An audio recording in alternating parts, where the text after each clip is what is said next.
नमस्कार। आज का दिन आप सबके लिए शुभ हो, मंगलमय हो।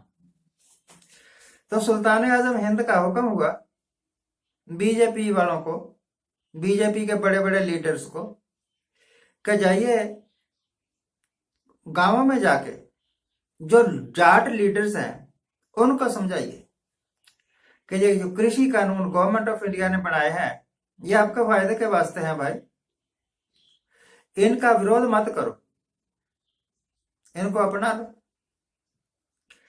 और क्योंकि हुक्म था और सुल्तान का हुक्म था तो मानना पड़ेगा, तो कुछ केंद्रीय मंत्री उठे और चल पड़े गांवों में समझाने के वास्ते किसानों को। ये तो ऐसे करते हैं जैसे सारी अकल इन्हीं के पास है और किसान तबका सारा बेवकूफ है, इनको पता नहीं। ज्यादा करके किसान, बहुत सारे किसान पढ़े लिखे हैं, कई तो एमए पीएचडी तक है। कईयों ने जरूरत नहीं समझी नौकरी करने की, कईयों को जरूरत मिली नहीं तो कृषि करने लग गए। नौकरी की जरूरत उनको नहीं है जिनके पास बहुत ज्यादा प्रॉपर्टी है, बहुत ज्यादा धरती है, और उनको होती है जिनकी जमीन, मार्जिनल फार्मर।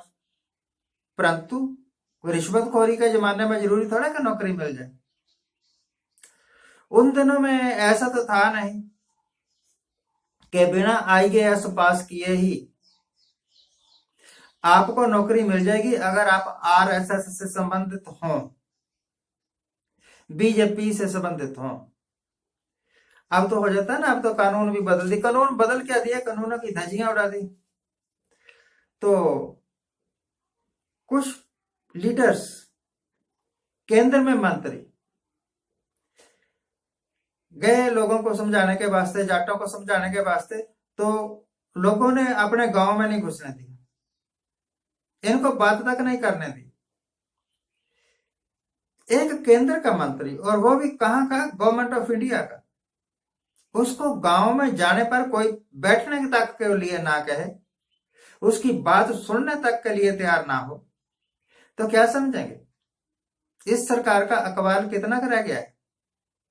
इस सरकार, इनको गलतफहमी है कि अब ये पब्लिक के फेवरेट हैं। पब्लिक के फेवरेट आप रहे नहीं, कभी थे, क्योंकि आपने जो कुछ भी कानून बनाए, जो कुछ भी किया आज तक, कानून की बात ही नहीं है, कानून तो आप बनाया है ना, कृषि कानून। इससे पहले जब इन्होंने कदम उठाए पब्लिक इंटरप्राइजेस बेचने के, तभी से लोगों को बुरा लगने लग गया था। लोग मोटे तौर पर सवाल पूछ लेते हैं, ये जो चीजें बेच रहा है ये इसके बाप की है। वैसे ये सवाल पूछना नहीं चाहिए। प्रधानमंत्री यानी प्रधान, सुल्तान आजम यानी सारे आजम का सुल्तान, वो कुछ भी कर सकता है। जो लोग कहते हैं इसको हक किसने दिया ये बेचने का, वो बेवकूफ है। आपने दिया हक, और किसने दिया? आपने बनाया इनको प्रधानमंत्री, ये अपने आप थोड़ा उठ के बैठ गए। तो बीजेपी के लीडर्स को हुक्म है उधर से कि जाओ जाके समझाओ, और जिनको समझाना है वो इनकी बात सुनने के लिए तैयार नहीं है। बेचारे की बड़ी दुर्गति हो रही है ना। दूसरी तरफ किसान लोग जो है वो अपनी फसल बर्बाद करने लग गए। गेहूं की फसल, अब उसको सिट्टे आने वाले हैं, बाली आने वाली है। कई लोगों ने ट्रैक्टर के द्वारा अपनी तैयार हो रही फसल को बहा दिया, बर्बाद कर दी। कौन करता है अपनी फसल को बर्बाद? पुराने जमाने में जिस वक्त मुगलों का राज था, तो कई राजपूत जो समझते थे कि मान सम्मान ही सब कुछ है, वो अपनी बेटियों को उस वक्त मार दिया करते थे जिस वक्त वो जवान हो चुकी होती थी।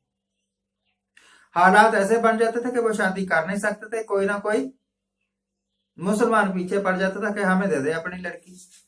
तो वो अपनी इज्जत आबरू, लड़की की इज्जत आबरू बचाने के लिए उसको जिंदा जला देते थे, मार देते थे। यही है वो किसान कर रहा है।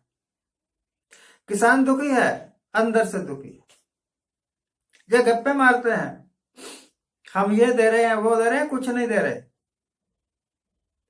किसानों को आधे मोल पर अपनी फसल बेचनी पड़ गई। मैंने खुद बेची अपनी मक्की। लास्ट ईयर मेरी मक्की बिकी थी 2400 रुपए क्विंटल, और इस बार मेरी मक्की बिकी 800 रुपए क्विंटल। ले लो, क्या लोगे। और ये कहते हैं कि आय दुगनी हो रही है। तो समझाना पब्लिक को नहीं है, किसानों को नहीं है, आपको समझना चाहिए कि 2400 से जब 800 तक खिसक आया किसान, तो उसकी आय दुगनी नहीं हुई, वो बर्बाद हो। पैडी 2900 रुपए से घटकर जब 1000 रुपए क्विंटल बिकी, तो वो किसान को चोट लगी, सरकार को चोट नहीं लगी। परंतु इन्होंने किसानों का तो कोई लेना देना है नहीं, किसानों को तो खुश करना नहीं है। किसान बर्बाद हो जाए, मर जाए, कुछ भी हो जाए, इनको कोई मतलब। मरे नहीं, लगभग 300 के आसपास आंदोलनकारी किसान मर गए। कभी एक मर गया, कभी दो मर गए, कभी कितने मर गए, 300। और सरकार का कोई बंदा, प्रधानमंत्री को छोड़ो और भी कोई लल्लू पंजू मिनिस्टर ही कह देता, कोई बीजेपी का लीडर ही कह देता कि किसान भाइयों आप इतनी सर्दी सहन नहीं कर सके, मर गए, तो हमें बड़ा दुख है। ना जी, कोई मतलब नहीं। इधर उधर जो प्रधानमंत्री एक तोता और मोर के साथ हॉबी के तौर पर अपना टाइम पास कर सकता है, और उत्तराखंड में जाके गुफाओं में बैठकर समाधि लगाता है और वीडियो बनवाता है, ताकि लोगों को पता लगे कि प्रधानमंत्री कितना का भगत आदमी है। वो तो दिल से बड़ा दयालु होना चाहिए ना। वैसे ना भी हो, जब वीडियो बन गया, तपस्या कर रहे हैं, तो तपस्वी तो दयालु होना चाहिए, कम से कम दिखावे के वास्ते ही सही, परंतु ऐसा कुछ नहीं। अब जब किसान अपनी फसल बर्बाद करने पर तुल गए, तो इसका मतलब ये है सरकार के वास्ते चेतावनी है। ये अपनी फसल ही बर्बाद नहीं कर रहे, आपकी सरकार भी बर्बाद कर रही। वो दिन दूर नहीं जब इलेक्शन होंगे और आप वोटें मांगने जाएंगे और हशर पंजाब जैसा हो जाएगा। मशहूरी आया करती थी एक किसी साबुन की, ढूंढते रह जाओगे दाग। दाग तो कोई लगा ही नहीं है, आप तो बिल्कुल साफ पाक हैं, पवित्र हैं। और जो हेरा फेरियां की भी हैं, वो कानूनी तौर पर की हैं, इस करके उनको कहा नहीं जा सकता कि ये हेरा फेरी है, ये ठगी है, ये बेईमानी है। और अगर कोई हिसाब मांगता है तो आप देते नहीं। तो जिस वक्त आप सत्ता पर नहीं रहेंगे, अगर आपने कोई तिगड़म नहीं लड़ा ली चाइना के प्रेसिडेंट की तरह, रूस के व्लादिमीर पुतिन की तरह, कि जब तक आप जिंदा हूं तब तक मैं ही रहूंगा प्रधानमंत्री, तब तक तो आपको मेजोरिटी पर गद्दी छोड़नी पड़ेगी। और दोबारा आप बनेंगे, इसका हमें यकीन है कि आप नहीं बनेंगे। तो भाई कुछ अक्ल का काम कर लो। ये किसान अब या तो खुद बर्बाद हो जाएंगे, या आपको अक्ल सिखा के छोड़ेंगे। कुछ अच्छा कर, कुछ ऐसा करो कि आप भी और देश भी खुशहाल रहे। भस्मासुर की तरह ऐसे ना करो कि अब हम सब कुछ बर्बाद करके ही छोड़ें। हमारे मोहल्ले में ही एक और तरह करती थी, डेथ हो गई अब उसकी। उसके मुंह से जब भी निकलना ना, तो दो ही लफ्ज निकलते थे, भगवान करे कि मेरी तरह तू भी बर्बाद हो जाए। जब भी किसी के साथ लड़ना तो ये कहना, भगवान करे कि मेरी तरह तू भी बर्बाद हो जाए। लोग तो बर्बाद हुए या नहीं हुए, परंतु उसका घर बर्बाद हो गया। तो जब आप दूसरे को दुख ही दे रहे हो, तो आपको सुख कहां से मिलना। दिता लइए अपना, अनदिता किस हाथ ना आवे।